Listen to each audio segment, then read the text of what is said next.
Well, we're trying this again. Hello. I apologize for the delay in this broadcast. I didn't put my title up, which is, What Are Happiness Traps? Well, so we're looking at a rocking horse right now. This is not a happiness trap, I hope. And welcome to you viewers, and welcome to viewers who may be watching this on replay. This is an Edwardian rocking horse. It is a special rocking horse for me. When I see it, I think about the joy that children had rocking on it. I think about what a wonderful piece of history this rocking horse is. And then I also think about it in terms of how special it is to me, since when I was recovering from a very serious surgery, soon as I could, I started the restoration of this horse, which was owned previously by Tony Orlando. Anyway, and so I think I successfully completed the mission of restoration, and then I decided to name it Inspiration. And when I look at it, that's exactly the way I think about it, inspiration. So welcome again. I hope you're watching with some interest in digging into topics having to do with improving mental health and emotional well-being. That is the focus here. My name is Dr. Bob Isett. Again, hello to you. I have a special interest in cognitive behavioral psychology and positive psychology. I've wed the two together, and with the interest of this scope being to foster emotional health and well-being through education. A deep belief I have is that we can learn a great deal that could help overall with our emotional well-being and mental health.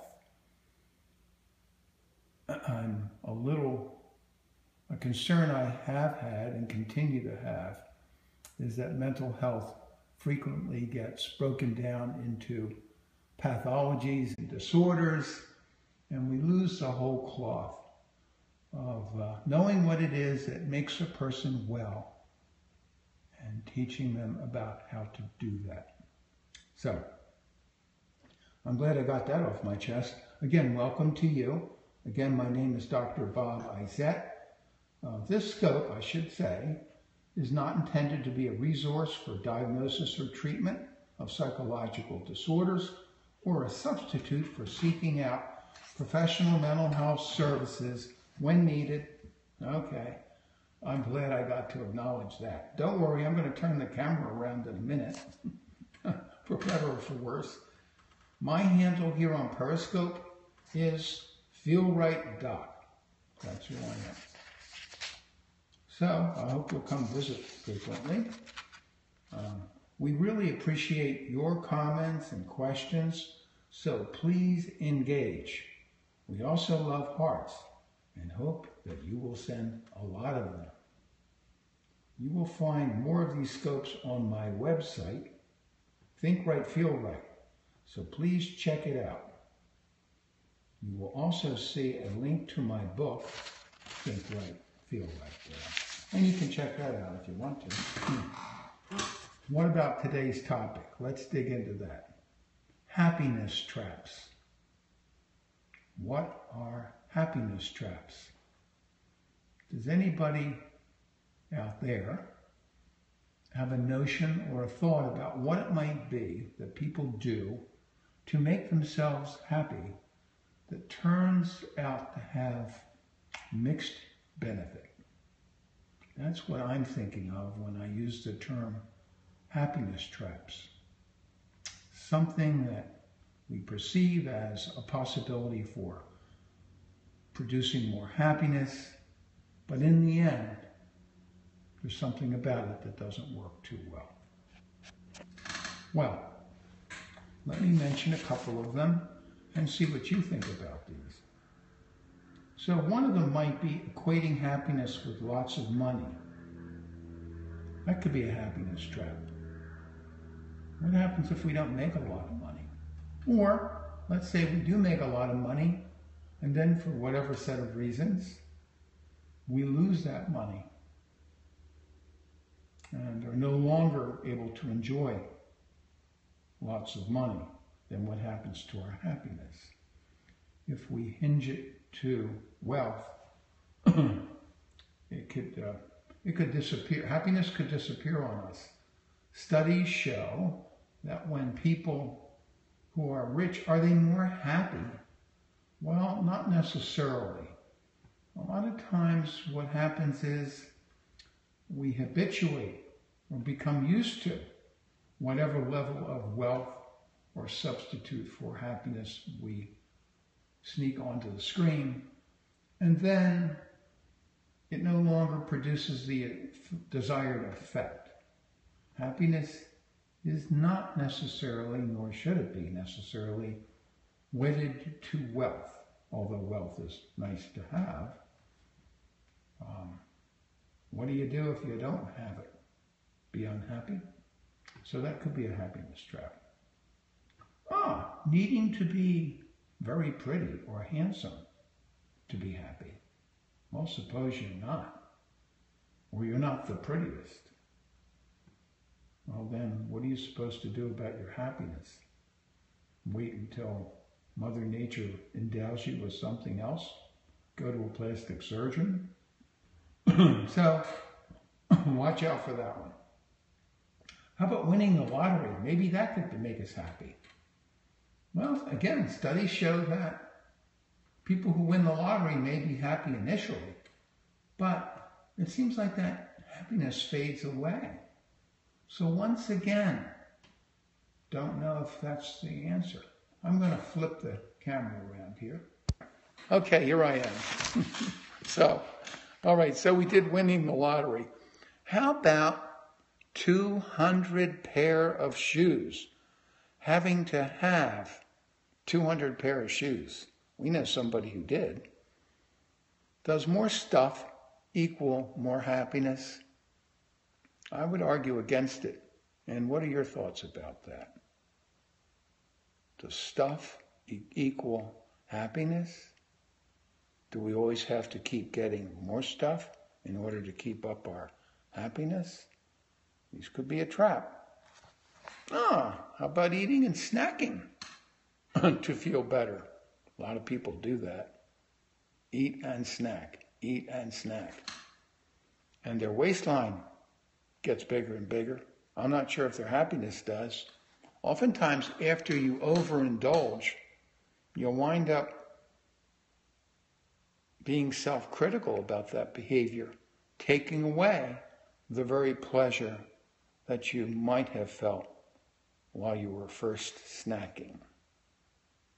Not that snacking isn't fun sometimes, but it's not a safe place to put happiness necessarily. Any thoughts on that? If so, email or post a comment. We're looking for your comments. Well, here's one. Needing to have perfect breasts. Well, that's interesting. And there are people who do, or feel they do, and don't feel happy until they do. Or a wrinkle-free face. I would definitely fail on this one. A wrinkle-free face. But we help to keep plastic surgeons in business by chasing after these happiness traps. Well, then crazy equals fun. Well, it could, but it could also get you arrested and cause other types of trouble. So, while wild and crazy can be fun, it may not be the best place to put happiness. All right. How about having to have everything just perfect or in order? A lot of people do that. And they're not happy if things are out of order. Well, suppose there's a little dust on that table. Or suppose that book that should be on the shelf is laying here where it shouldn't be. Once again, I get myself disturbed about requiring things to be in order for me to be happy. How about the horse again? Let's see if we can get the horse back. Well, there's the horse back. That's inspiration. Always having to be nice to feel good. Sometimes people feel bad if they're not being nice. However, being nice all the time can be a burden. For some people, it actually handicaps their ability to feel well. So, those are some happiness traps. We would like to talk about other things on the site besides happiness traps. For example, once you come back online or review this on replay, some of the topics we will be talking about are skills, tools, and techniques for building real, genuine, and lasting happiness and emotional well-being. They're not based necessarily on improving a specific situation. They're based on looking at it in a more constructive way and learning how to do that. So we'll be talking about that, and I hope you'll be communicating some ideas and questions you have about that. We'll be working on self-esteem, building self-confidence, ridding ourselves of disturbing feelings and emotions, improving our ability to manage and control or reduce anxiety or depression or anger, working on issues of substance abuse and how to develop a mindset that helps us to resist falling into these substitutional approaches to happiness. Self-medicating through drugs being a great example of how we substitute rather than solve the problem that drives us to do that to begin with. Well, let me just finish up here. I want to make a few closing comments. So feel free to send along topics and questions and comments. My email address is thinkrightfeelright1, that's just numeral 1, at gmail.net. Thinkrightfeelright1, one word, all that, at gmail.net. My website, again, is thinkrightfeelright.net. Thanks for watching. Really, I'm glad that I had a chance to begin this journey of periscoping with you. And I want to encourage you to come back and share, if you would, please share the topics we'll be talking about and this site with your friends. Thanks very much for tuning in.